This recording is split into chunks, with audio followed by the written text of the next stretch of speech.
What a game, what a finish in the Big 12 as Houston shocks West Virginia with a Hail Mary at the end. We got Steve Helwig on the line from SB Nation. You can catch him on Underdog Dynasty and Hustle Belt. Of course, Steve joins us on a regular basis. Steve, you were there for the finish, and you were right there in the end zone for a great look at it as Donovan Smith launched it with just a couple seconds left, and Houston pulled out the win. Just tell us about the conclusion to this one.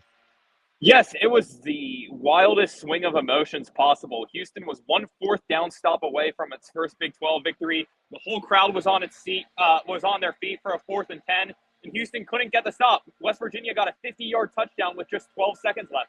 All hope was drained from the crowd. Houston had been waiting for this Big 12 win for this moment for so long, and all that hope was suddenly drained. And Dana Holgorsen said he hasn't seen himself be more upset from more happy in such a short amount of time. And West Virginia did leave 12 seconds on the clock, and they did have a celebration penalty, which made them kick off from 15 yards further back. So they kicked off from their own 20. Houston had one 8-yard throw to get the ball from the 43 to the 49-yard line, and that gave Donovan Smith. He has a big arm. He's 6'5" quarterback, 247 pounds. I know people have said he's built like Dante Culpepper. He has that arm too. And I've watched that throw many times. That throw he makes on the Hail Mary, he's pedaling to his left and throws with his right to get those hips right, to get that throw off. It was an insane throw by Donovan Smith. And he put it in the position where it needs to be. Joseph Manjack IV was the first receiver to touch it. He co-authored the deflection with another West Virginia defender. And then the ball went into the air, and Stephon Boogie Johnson, the Oklahoma State transfer, secured it, outmuscled a West Virginia defender, and when his 2 feet landed in the end zone, he was in for a touchdown. Celebration ensued right in front of me. Sam Brown, a West Virginia transfer receiver, picked up Stephon Johnson, and then all the team huddled around there. Former Houston great Tank Dell was in the crowd right there. All the fans started storming the field. It was just a moment of celebration. So much to process at once with just a chaotic finish at TD-ECU Stadium. What an arrival for Houston on the Big 12 scene. This moment means a lot for Houston, and it's going to be an unforgettable one that we'll remember throughout Cougar history. What a Hail Mary that was. Absolutely. West Virginia, of course, had a chance to move their record to 5-1, and we're just one play away. And Houston, as you just mentioned, gains its historic first win in the Big 12. Even without that play, it was still a really good football game, and one in which Houston grabbed an 11-point lead in the fourth quarter. And a few things come to mind for me. One is you mentioned Donovan Smith and the great play at the end, but as you were there to witness, he really went on a run after a slow start. I think he hit 14 consecutive passes to close the game. So Donovan Smith really stepped up for Houston and led them to the win. Yeah, Donovan Smith, he gets better and better every single week. Last week against Texas Tech, he had his season-high performance through a string of touchdown passes without a turnover, and he looked good in the Sam Houston game even before that. But this was his best performance yet. Houston's offense was off to a slow start, but he finished 16 of 16 with 4 touchdown passes in that span, over 200 yards, and he was just throwing darts after darts. Stephon Johnson had a touchdown earlier in the fourth quarter, which provided Houston an 11-point cushion, and they would need all of that cushion to come out with the win. So it was a really spectacular second half from the Texas Tech transfer quarterback, and Donovan Smith really helped usher in that victory. Also, Houston had to fend off some adversity. They had a dropped interception, which would have sealed the game with about 5-ish minutes left. So they had to overcome that. And that play really put momentum in West Virginia's favor. They crossed midfield the next play. They scored. They got a 2-point conversion, got a defensive stop, then got the ball back and got that 50-yard touchdown with 12 seconds left. So it was a lot of adversity Houston had to overcome tonight. But overcoming it all was Donovan Smith, who was always poised. He always has a lot of poise to him. He was citing his faith in God and saying that was the driving factor that really helped him tonight. And it showed. He just remained level-headed throughout the game, and he made the most spectacular throw we've seen all college football season when it looked like all hope was lost. That's where I was going to go next on the dropped interception by Houston, which would have most likely sealed the game. And then you mentioned the West Virginia touchdown. It actually went through my mind as the big tight end crossed the goal line with about 14 seconds left, I thought, oh, no, they should be safe. Because for a while there, I was thinking, should he, he slow up or do anything to eliminate time? But obviously, there's only 14 seconds. So most of the time, that's good for a winning play. But the West Virginia tight end, he appears to be a guy that they should probably utilize more. He was definitely a matchup issue for Houston.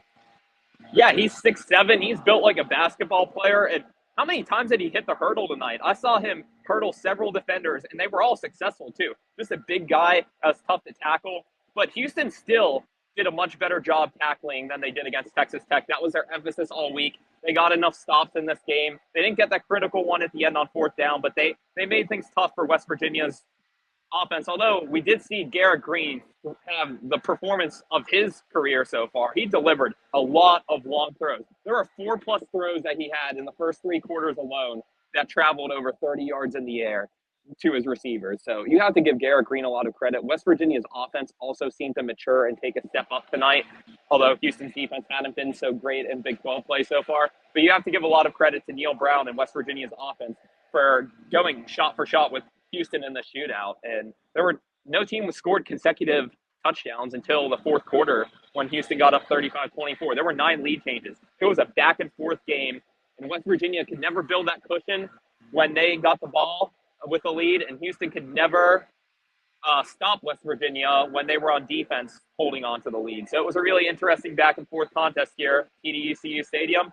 and the ending was just a microcosm of what the entire game was. Absolutely. Yeah. Garrett Green with over 300 yards passing, in West Virginia playing the type game that they're not accustomed to or comfortable in, and came within a play of winning it.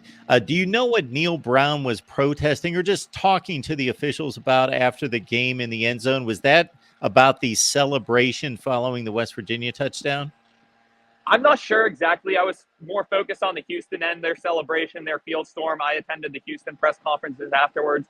Dana Holgorsen actually had a good moment to compare that with. He says, I don't know how you stop your players from celebrating in such an emotional moment like that. He was referring to Houston in 2021.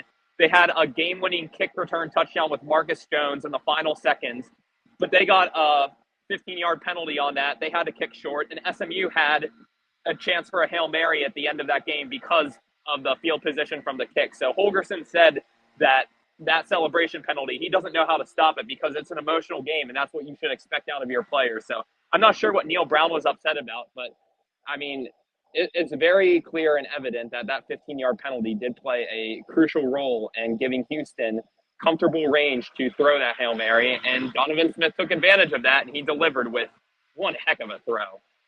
Everybody, check out Steve's Twitter handle. You see it right there in the banner there, S_Hellwick, and you can check out the final play. He's got the best vantage point right there in the end zone of the Houston Hail Mary and the celebration that ensued. Houston upsets West Virginia, and the Mountaineers fall to 4-2. Houston now 3-3 with their first Big 12 win. Steve, we appreciate you stopping by. Thanks so much for hanging out. I know it's a long night for you, and quite a game, of course. And thanks for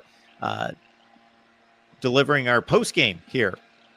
Thanks for having me on. What a night this was. I can't ever remember covering a game like that. And that's one ending that you'll never forget, just seeing that live unfold right in front of you.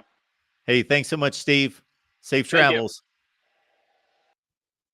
All right. Steve Hellwick, again, SB Nation and Hustle Belt and Underdog Dynasty right there, as we bring you instant analysis as we do each and every Saturday. So join me throughout the day on Saturday. We deliver instant analysis just like this after the noon games, the 3:30 window, the primetime window as well, right here at the Voice of College Football, and wrap it up with a big call-in show on Saturday night. We will see you on Friday night for a call-in show late night. And then again, of course, we wrap it up on a Saturday right here at the Voice of College Football.